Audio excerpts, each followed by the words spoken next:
I really actually just recorded this entire thing all the way through, and then I erased it because I then decided to record myself just sitting here, sipping coffee, like that, which then taped over the footage of me talking for 5 minutes straight. So that's cute. Okay, take two. My name is Daniel Jose Older, and I'm here today to talk to you about editing. This is my first YouTube video in the traditional sense of looking at the camera and talking about shit. The book that I'm working on right now is called Shadow Shaper. It's a young adult book about a girl in Brooklyn that brings murals to life with spirits.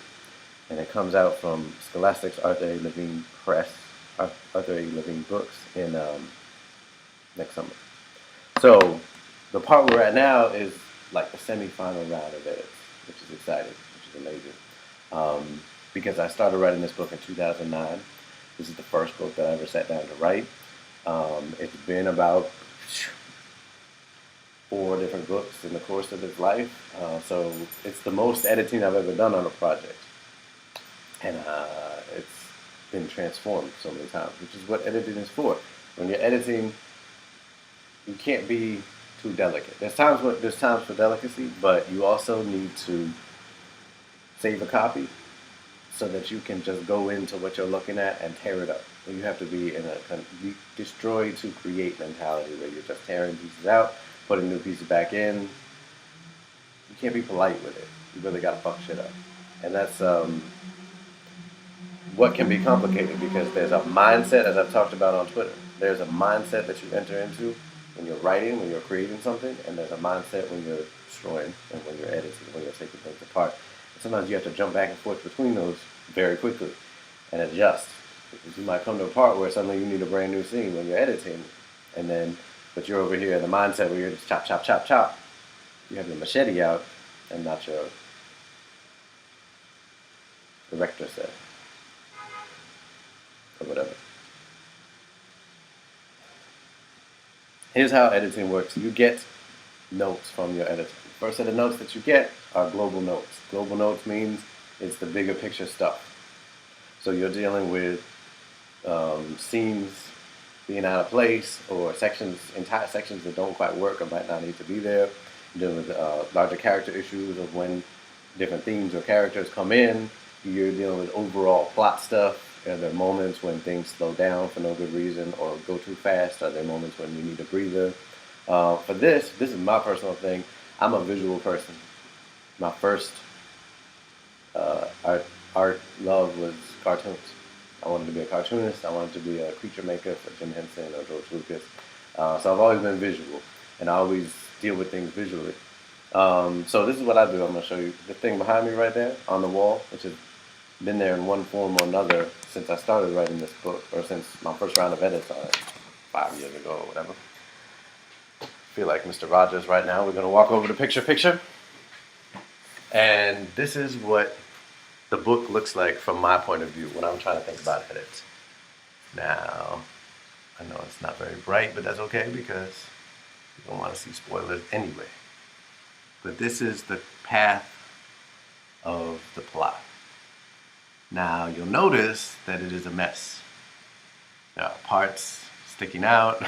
There's scotch tape all over it. There's notes in different colors. The pages are torn. It looks like it's been there for years, except for that last page, which is just clean. At the beginning, all the pages looked like that, and they were nice and crisp and 8.5 by 11, and they were just sitting there on my wall, evenly spaced apart and gorgeous. Now, it's also boring that way. So what happens is then you get notes, and then you realize things, and on days when I'm doing global edits, the first thing I will do is make a cup of coffee and stand right here where the computer is and just look at that and put on music and stare at the plot. And then something will jump out at me and I'll realize something that's wrong. And the only way you can do that is by seeing it, is by seeing how things look with each other visually. That's how it works for me. So then you start chopping things off and tearing them apart and then taping them other places and tacking them over here. And that's how you get this beautiful, messy thing, which is, the timeline, basically. See, now here you can see a short girl with a fro has a conversation with a dude with a beer belly and a mustache in front of a square. Spoiler alert. Now, after you do the global edits and you get it to a place where you and the editor basically agree that you've said what you need to say, you made the changes you need to make, that's when you get into line edits.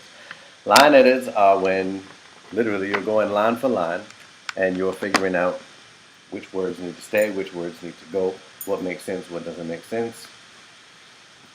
Language things, questions about voice, questions about grammar, all that type of thing.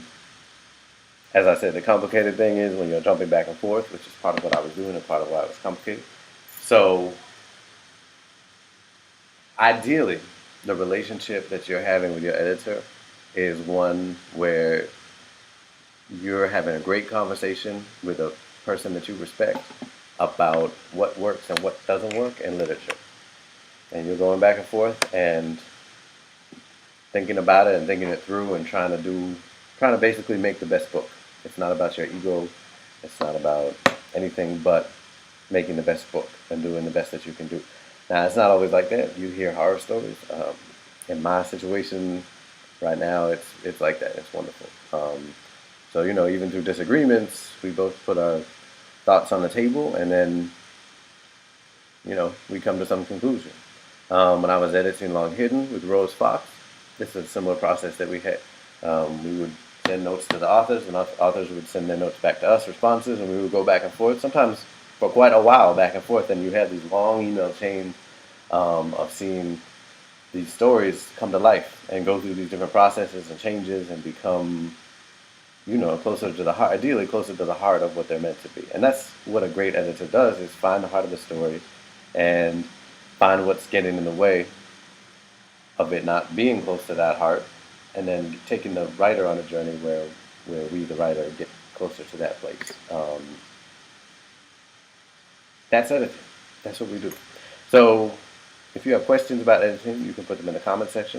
This is my first, like I said, YouTube video where I'm talking to the camera. So if you have suggestions, just ask me a question. And that's it. Bye.